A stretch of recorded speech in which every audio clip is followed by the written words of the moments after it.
In this video, we'll seemingly go on a detour to define a weaker form of extrema called local extrema.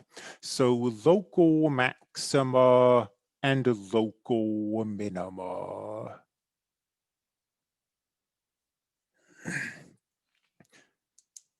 Consider this cubic function. It has on its natural domain of R no absolute maximum and no absolute minimum. As we go to the right, we're always increasing, so we don't have a max. If we go to the left, we're always decreasing, so we don't have a min. However, something is happening at those 2 points. They are what we call a local maximum and a local minimum.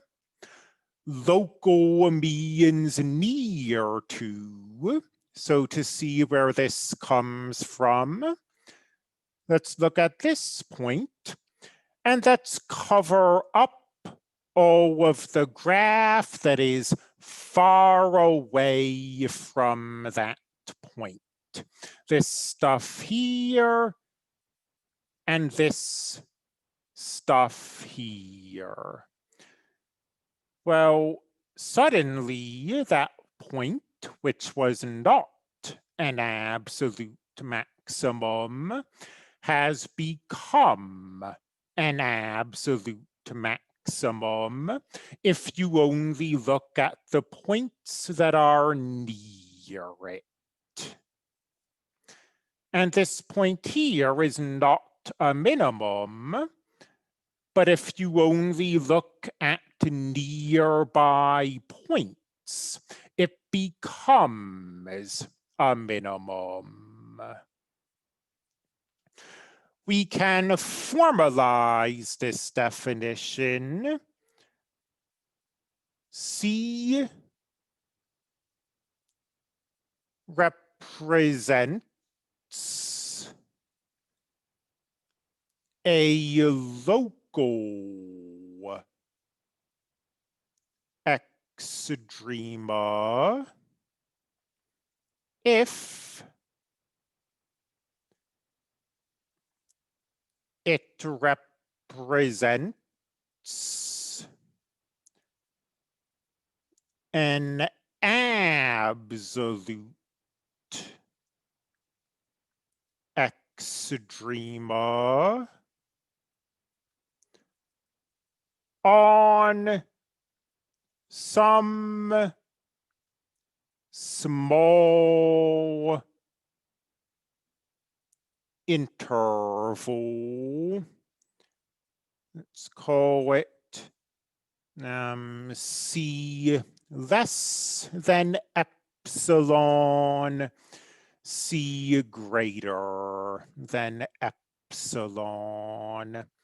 Epsilon is the traditional symbol for a small number. So this is not an absolute maximum. But if you look at some interval around it, and you only look at what happens inside that interval, it becomes an absolute maximum. Same here. This isn't an absolute minimum, but if you only look at what happens in some interval around it, it becomes an absolute minimum. So this is a local max, and this is a local min.